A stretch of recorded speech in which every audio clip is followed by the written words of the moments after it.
안녕하세요. 대단히 반갑습니다. 수필 읽어주는 남자 자한형 이종수입니다. 이번 시간은 222번째 시간으로 순수의 시대라는 수필을 읽어드리도록 하겠습니다. 순수의 시대.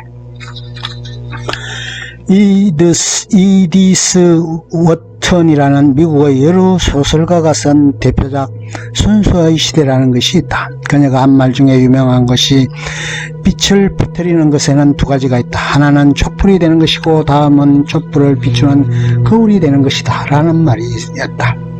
어느 독자는 대학 시험을 치르는 과정에서 면접관에게 이 말을 좌우명이라고 얘기를 했다고 한다. 순수의 시대는 영화로도 제작되기도 했다.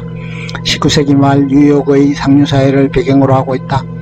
올렌스카 백작 부인은 포악한 남편을 피해 유럽에서 미국으로 돌아온다. 그녀의 자유분방함은 아처 변호사의 마음을 빼앗고 만다. 아처 변호사는 백작 부인의 사촌 동생 메이와 약혼한 사이였다.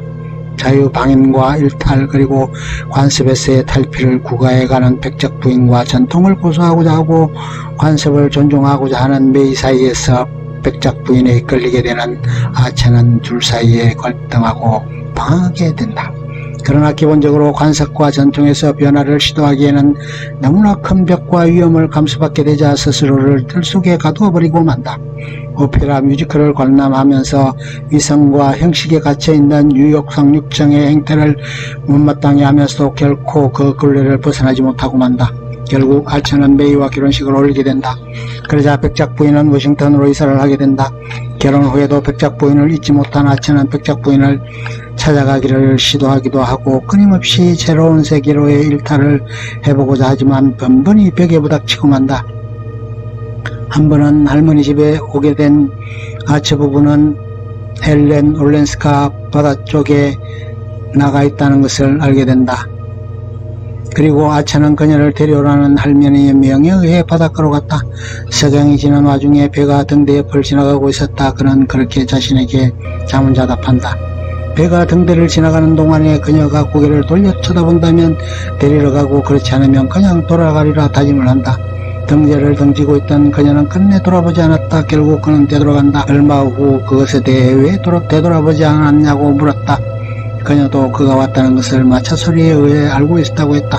그럼에도 그는 그를 돌아다보지 않았다고 했다. 결코 그와 함께해서는 안 된다고 하는 것이 잠재되어 있었던 것이리라.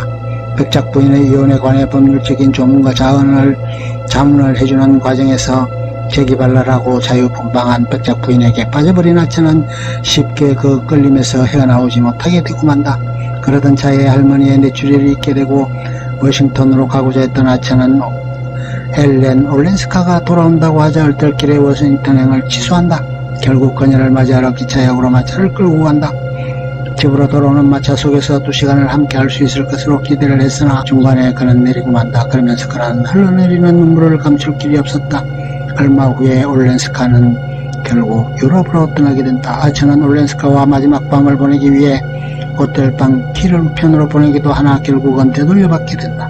무력감을 견디지 못한 아처는 당분간 일을 쉬고 여행을 하겠다고 메이에게 이야기한다. 어디로 가느냐고 하자 그는 일본 또는 인도가 될지 모르겠다고 한다. 그런 순간에 메이는 아이에게 임신을 이야기하자 그는 그 뜻을 굽히고 만다. 오랜 세월이 흐른 후 아처는 57세가 되어 아들과 함께 파리를 방문하고 아들은 올렌스카를 만나러 간다.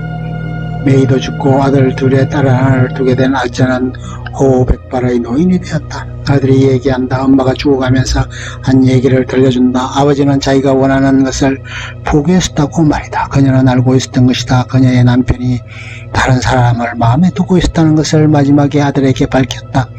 어떻게 원했던 일이었는데 그는 결국 핑계를 대고 그녀가 살고 있다고 하는 창가를 바라보며 회한에 잠겼다. 과연 그는 벤치에 앉아 어떤 생각을 했을까?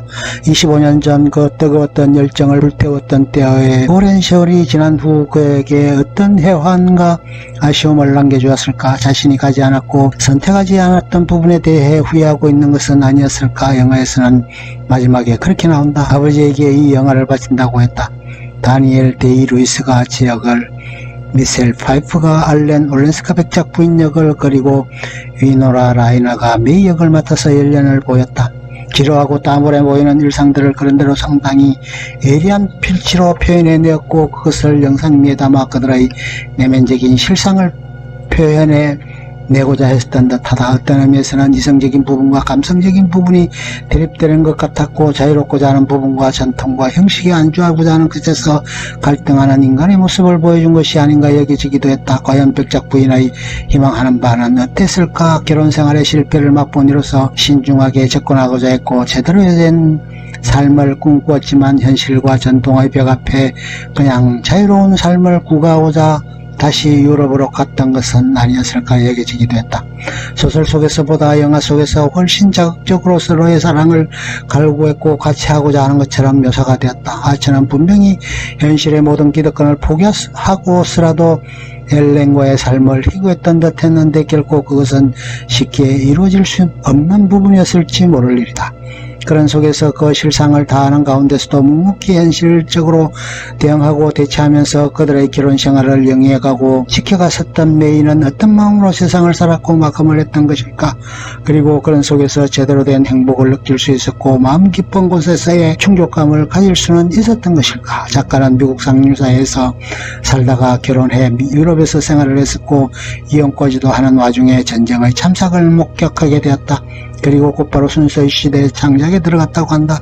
지독한 신경쇠약에 시달리기도 했다. 전쟁의 구호를 위해 노력하고 활동한 결과 프랑스 최고장이라는 레지옹 도레르 훈장을 타기도 했다. 미국의 작가들과도 교류했었으며 제작에 몰두하기도 했었다. 작가가 표현하고자 했던 부분은 감성적인 부분보다도 더 이상적이고 현실적인 것이 보다 바람직하고 현실적이지 않은가 하는 부분을 강조하고 그렇게 세상을 살아가는 것이 필요하다고 했을지 모를 일이다. 누구나 자유롭고 싶어하고 마음대로 살고 싶어하는 것을 떨쳐버리지는 못하지만 땅에 집착해야 하고 현실을 바탕으로 한다는 부분에서는 그 어떤 삶에서도 기본적으로 작용되어져야 하는 것이 아닌가 싶다. 그렇게 자유분방한 삶을 택했다면 더 나은 삶이 이루어졌을 수도 있겠지만 그 변화무쌍한 삶을 적응하고 수용하고 견뎌나가기에는 엄청난 수고와 어려움이 뒤따랐을 것이라는 것 또한 자명한 일이 아닐까 한다. 끝. 좋으면 좋아요, 구독 눌러주세요. 감사합니다.